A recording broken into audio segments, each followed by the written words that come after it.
A paz do Senhor Jesus, chegamos a mais uma lição da nossa revista, que tem como tema Tempo de Conquistas. Chegamos na lição de número 2, com o tema O Chamado de um Líder.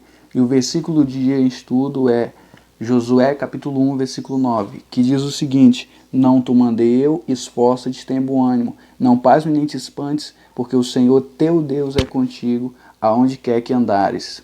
Deus ele sempre procura alguém para usar. Em cima de um monte, certa feita, ele encontra um homem que havia perdido algumas ovelhas, uma parte do gado, e vai procurá-las. Ele encontra Moisés em cima do monte e tem uma chamada e um ministério para ele. Moisés cumpre a sua chamada, cumpre o seu ministério. E o Pentateuco cristão, que são os primeiros 5 livros da Bíblia Sagrada, são marcados por fatos que estão relacionados com a vida de Moisés. Moisés é o homem que guiou Israel na sua saída do Egito, que guiou Israel no deserto. No deserto ele orava e Deus matava, no deserto ele orava e Deus não matava. Através do seu ministério, Deus fez coisas tremendas e sobrenaturais com o povo de Israel. Um dos fatos marcantes desses livros, os primeiros 5, é a sua morte. A sua morte continua sendo um mistério. Em Judas vai dizer que Miguel contendeu com o diabo pelo corpo de Moisés. Moisés morre, mas antes de morrer, em um ato solene diante de toda a congregação de Israel, diante do sumo sacerdote Eleazar e diante de Deus, ele coloca suas mãos sobre Josué e compartilha com ele a sua unção, compartilha com ele aquilo que estava sobre a sua vida. Moisés morre, mas a obra do Senhor não para. Moisés foi usado para cumprir um propósito que Deus tinha estabelecido para o seu povo. Ele cumpre a sua missão, ele cumpre o seu ministério, e para essa parte da história do povo de Israel, Deus precisa de um líder com características diferentes das características de Moisés. Moisés era manso, Moisés era mais simples, Moisés era um pastor, era um pregador. Josué não era tão calmo, não era tão manso. Josué era um homem que gostava de guerrear. Josué era um homem que acredita-se que foi treinado pelo exército de Faraó ainda no Egito. Ele saiu com aproximadamente 40 anos da terra do Egito, por isso foi comissionado por Moisés mais na frente para lutar algumas batalhas, para comandar algumas batalhas do povo de Israel. Um certo amigo um dia desses me disse o seguinte: agora eu estou sob a tutela do teu cajado. E é isso que estava acontecendo nesse momento com Josué. Era um fato muito importante, era um fato único que estava acontecendo na vida de Josué. Antes, ele tinha Moisés para liderar, para lhe direcionar, para buscar a direção de Deus. Agora ele precisava buscar por si mesmo e pelo povo, direção de Deus. Ele precisava ter comunhão com Deus para liderar o povo. Ele agora era o líder daquele povo. E é interessante que Deus várias vezes fala para Josué a respeito de Moisés. Não esquece de Moisés, lembra do que Moisés escreveu, lembra do que Moisés te ordenou.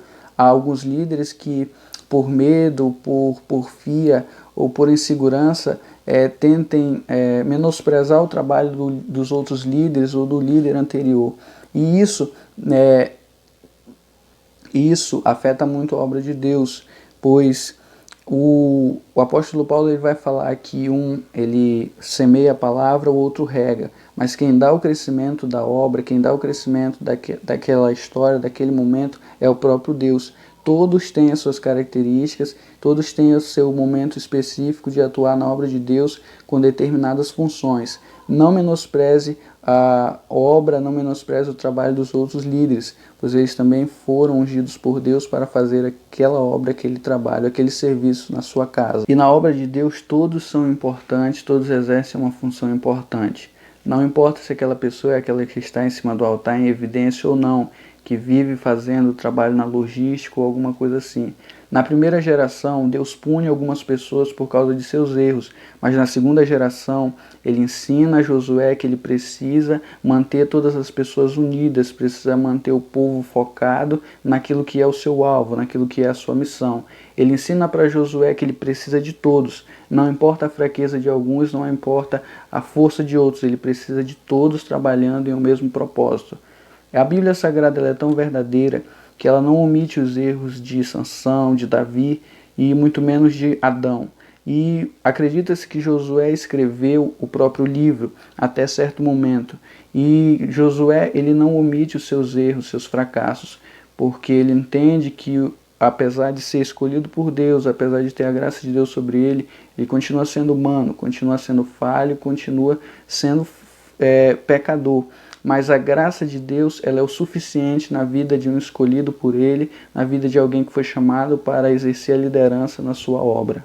Nesse tópico da história, nesse tópico, melhor dizendo, da nossa lição, o comentarista vai falar sobre a palavra de Deus. E o Senhor diz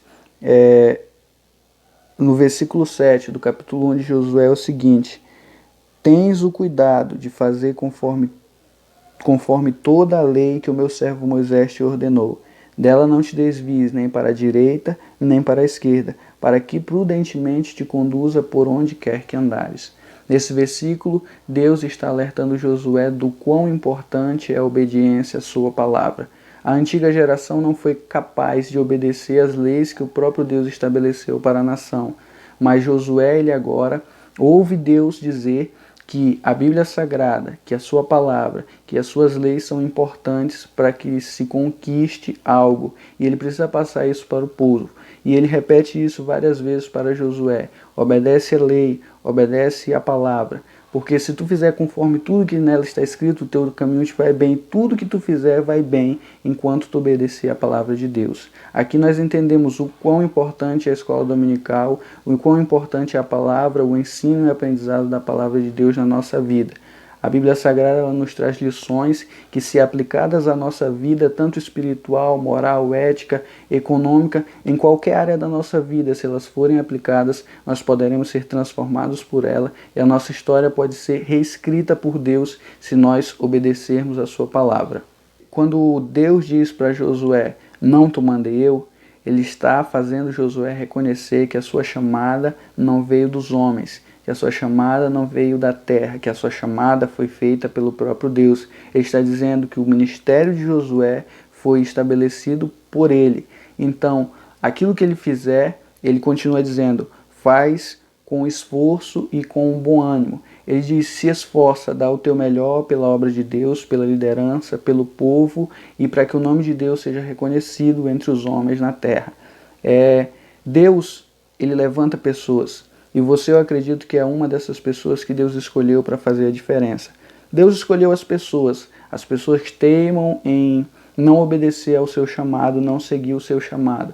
As pessoas teimam em não ouvir a sua voz e fazer aquilo que ele sabe que é o melhor para a sua vida. E ele diz para Josué, Josué, quem te chamou foi eu que te mandei, eu que vou na tua frente, eu que vou adiante de ti. E Deus ainda diz mais no versículo de número 5, ele deixa algumas promessas. Ele diz, ninguém se susterá diante de ti, nenhum inimigo vai ficar de pé diante de ti, porque eu vou adiante de ti todos os dias da tua vida. Como fui com Moisés, assim serei contigo, não te deixarei nem te desampararei. Aqui ele está dizendo para Josué e para o povo, enquanto vocês fizerem tudo conforme a minha lei, obedecendo as minhas palavras, obedecendo a minha voz, vocês serão prósperos, vocês vão prosperar no caminho de vocês e eu vou livrar, eu vou trazer a vitória de vocês sobre os seus inimigos. Ele ainda diz mais, vocês sempre terão a minha companhia ao lado de todos vocês enquanto vocês me obedecerem. Esse foi um resumo do que seria a nossa lição da escola dominical desse domingo, lição de número 2. E fala sobre Josué. Deus sempre procura alguém, Deus sempre escolhe alguém para desenvolver um chamado e um ministério na sua vida. Esse foi o ministério escolhido por Deus para Josué. E você, qual o seu ministério? Fique com essa pergunta e tente refletir e ore a Deus. Se você ainda não compreende o chamado de Deus para a sua vida, ore a Ele, que Ele vai te trazer uma resposta. Deus te abençoe e até a próxima.